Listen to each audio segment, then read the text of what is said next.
Study IQ IAS, आपका selection हमारा mission. नमस्कार दोस्तों, कल बंगाल में जो हुआ वह भारतीय संवैधानिक इतिहास और राजनीतिक इतिहास में one of the rarest movement था। रात के 2 बज रहे थे। लुटियंस दिल्ली के सन्नाटे में एक फोन बजता है। एक तरफ थे कोलकाता हाई कोर्ट के acting chief justice Sujoy Paul और दूसरी तरफ थे chief justice of India Suryakant. खबर ऐसी थी जिसने भारतीय लोकतंत्र के सबसे शांत स्तंभ न्यायपालिका की नींद उड़ा दी। खबर थी बंगाल से, जहां पर मालदा में 7 न्यायिक अधिकारियों को बंधक बना लिया गया था और इन 7 में 3 महिलाएं थी। 9 घंटे तक न खाना न पानी और बाहर खड़ी थी हजारों की भीड़, जिनके हाथ में थे लाठी, डंडे, ईंट और पत्थर। यह सिर्फ भीड़ का हमला नहीं था, यह था स्टेट फेल्योर का लाइव ब्रॉडकास्ट। यह भारत के इतिहास का वह डार्क मूवमेंट था जहां स्टेट अथॉरिटी और जुडिशियल इंडिपेंडेंस के बीच की दीवार पूरी तरह से ढह चुकी थी। यहां पर एक तरफ कल बंगाल में जज बंधक बनाए जा रहे थे, वहीं बंगाल में साइड बाय साइड एक दूसरी घटना भी चल रही थी जो बहुत इंपॉर्टेंट है। इन्फोर्समेंट डायरेक्टरेट यानी ईडी टीएमसी के इलेक्शन वॉर रूम यानी कि आईपैक के डेटा सर्वर्स को खंगाल रही थी। अब एक ही दिन 2 संस्थाओं पर वॉर, जुडिशरी और इलेक्शन सिस्टम। क्या ये दोनों घटनाएं अलग अलग हैं या फिर ये उस कॉन्स्टिट्यूशनल ब्रेकडाउन का ब्लूप्रिंट है जो बंगाल को अनुच्छेद 356 की तरफ ढकेल रहा है? तो आज इस पूरे मुद्दे को, इसकी परत दर परत को समझने का प्रयास करेंगे संविधान के लेंस से, इमोशन से नहीं। तो सबसे पहले शुरू करते हैं मालदा से। मालदा की क्रोनोलॉजी समझिएगा। स्पेशल इंटेंसिव रिवीजन यानी कि वोटर लिस्ट सुधारने का काम चल रहा था।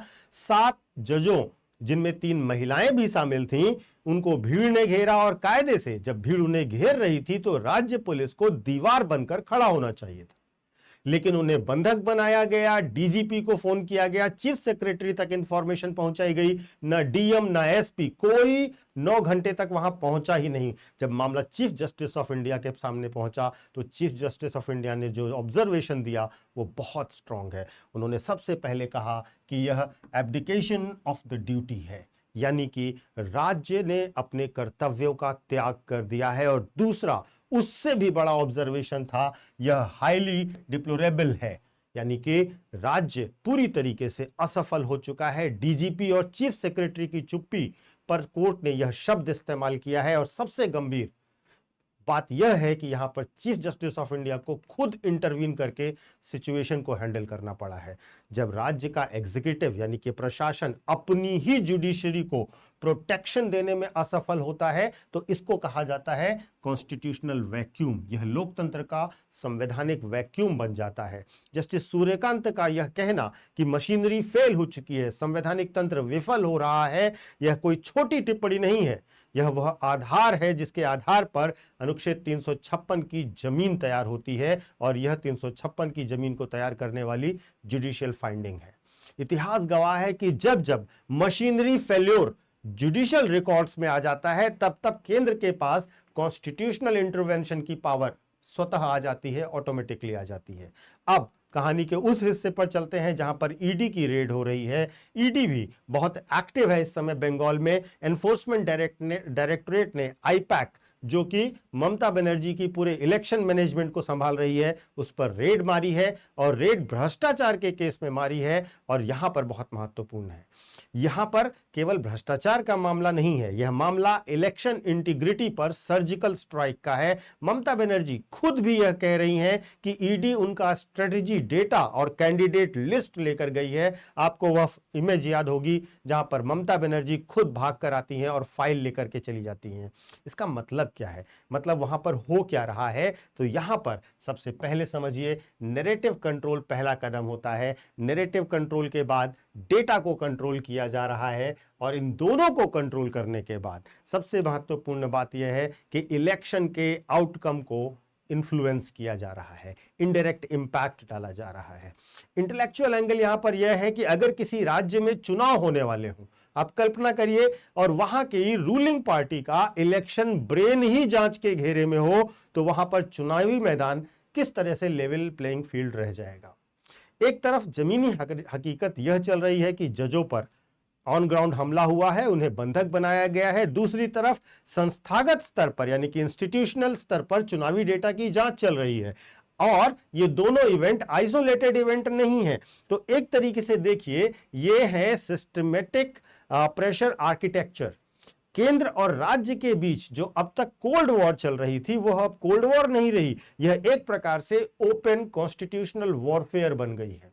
इस पूरे घटनाक्रम का, आप कह सकते हैं इस पूरे फिल्म का सबसे बड़ा प्लॉट तब आया जब जांच एनआईए को सौंप दी गई। सुप्रीम कोर्ट के चीफ जस्टिस के ऑब्जर्वेशन के बाद तुरंत ही एनआईए को जांच सौंप दी जाती है, नेशनल इन्वेस्टिगेशन एजेंसी को जांच सौंप दी जाती है। न्यायिक अधिकारियों के बदसलूकी के मामले में उन्हें जो है बंधक बनाने के मामले में एनआईए क्यों जांच कर रही है? क्योंकि अब नैरेटिव बदल चुका है।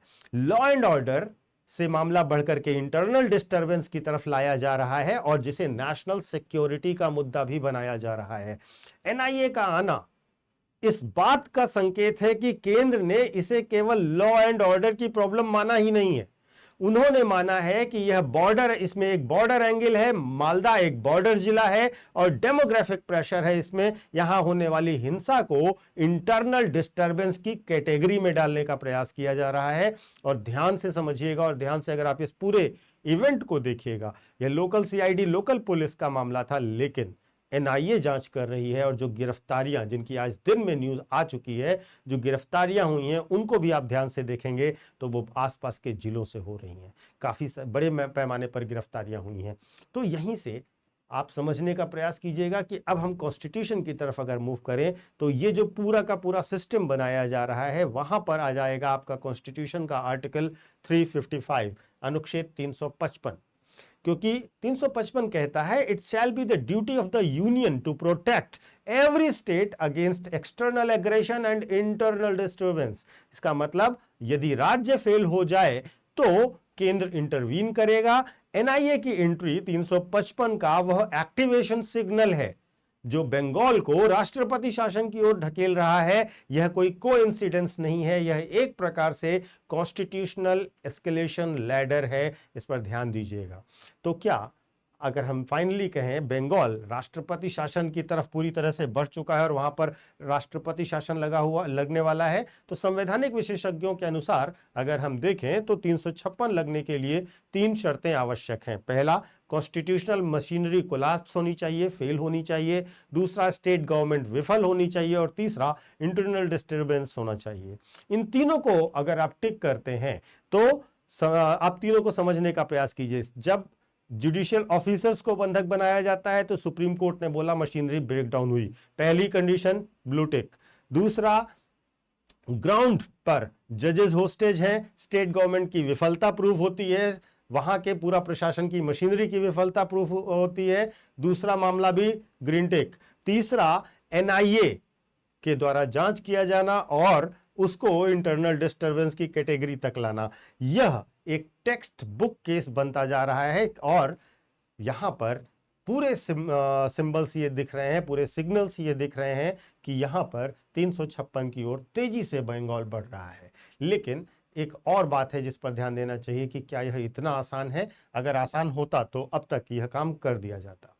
देखिए, 1994 का एसआर बोम्बई केस याद कीजिए, उसमें कहा गया था कि राष्ट्रपति शासन को कोर्ट में चुनौती दी जा सकती है, इसीलिए केंद्र ट्रिगर हैप्पी नहीं हो सकता। लेकिन यहां पर एक स्ट्रेटजी जो साफ दिख रही है वो यह है कि स्लो कॉन्स्टिट्यूशनल प्रेशर मॉडल पर काम किया जा रहा है। स्टेप 1, जजों के जरिए प्रशासन को नकारा साबित किया जाना। स्टेप 2, ईडी के जरिए इलेक्शन मशीनरी को एक्सपोज करना और स्टेप 3, एनआईए के जरिए नेशनल थ्रेट बनाना।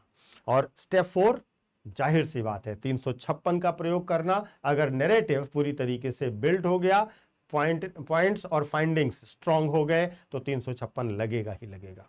देखिए, इन सब चीजों के लिए आपको वेट करना पड़ेगा 6 अप्रैल का, क्योंकि 6 अप्रैल की तारीख भारतीय संघीय ढांचे के लिए एक प्रकार से जजमेंट डे होने जा रही है।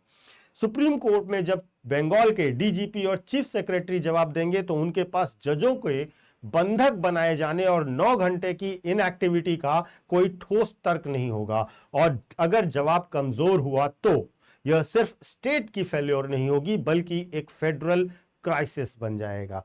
अब सवाल राजनीति का नहीं है, वास्तव में सवाल अब अस्तित्व का है। क्या बंगाल में अब चुनाव आयोग इन परिस्थितियों में निष्पक्ष चुनाव करा सकता है, करा सकने की स्थिति में हो सकता है? क्या बंगाल का प्रशासन ममता बनर्जी के हाथ से फिसलकर दिल्ली के हाथों में जा सकता है? और सबसे बड़ा सवाल यह है कि क्या हम एक ऐसे दौर में प्रवेश करने जा रहे हैं जहां संविधान को बचाने के लिए संविधान के ही सबसे कंट्रोवर्शियल अनुच्छेद यानी कि अनुच्छेद 356 का सहारा लेना हमारी मजबूरी होगी?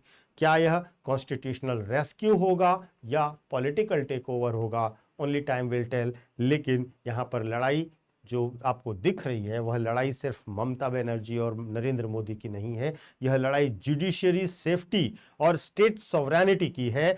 आप अपनी राय में कमेंट करके अवश्य बताइएगा कि क्या बंगाल में राष्ट्रपति शासन ही एकमात्र उचित समाधान आपको लगता है या फिर अन्य कोई विकल्प है जो आपको लगता है कि सरकार अत्याचार कर रही है, केंद्र सरकार अत्याचार कर रही है, मशीनरी का दुरुपयोग कर रही है? तो आप इन दोनों में से जिसके भी पक्ष में हैं तर्क सहित अपने विचारों को अवश्य रखिएगा कमेंट बॉक्स में। आपके कमेंट्स का इंतजार रहेगा। मैं आपको अपने सोशल मीडिया हैंडल्स बता देता हूं। यूपीएससी मेंटोर पंकज सर के नाम से आप मुझे कनेक्ट कर सकते हो इंस्टा और टेलीग्राम पर, जहां पर आपको मेरे सारे वीडियोस के लिंक मिल जाएंगे। और इसके साथ साथ एक छोटा सा अनाउंसमेंट, जो बच्चे यूपीएससी की तैयारी करना चाहते हैं वर्ष 2027 या वर्ष 2028 के लिए, वे हमारे प्रतिज्ञा P2I बैच से जुड़ सकते हैं। हमारे बैचेस 7 अप्रैल से शुरू हो रहे हैं और ये बैचेस आपको हिंदी माध्यम, इंग्लिश माध्यम और बाइलिंगुअल मिल जाया करेंगे। इन बैचेस में आपको प्रॉपर कोर्स की कंप्लीट प्रिपरेशन कराई जाएगी और साथ ही साथ regular classes, mentorship, test series, बहुत सारी सुविधाएं हैं। इसकी डिटेल्स आप डिस्क्रिप्शन बॉक्स में दिए गए लिंक पर जाकर या फिर हमारे ऐप या वेबसाइट पर जाकर देख सकते हैं। वहां पर आपको डेमो क्लासेस भी मिल जाएंगे। और इसके साथ साथ एक बात याद रखिएगा कि आपको कोर्स खरीदते समय PK लाइव कोड का इस्तेमाल करना है, क्योंकि आपको कोर्स पर बहुत अच्छा डिस्काउंट मिल जाएगा इस कोड के साथ। तो देर मत कीजिए, जल्द से जल्द ज्वाइन कीजिए। धन्यवाद। स्टडी IQ IAS, आपका सिलेक्शन हमारा मिशन।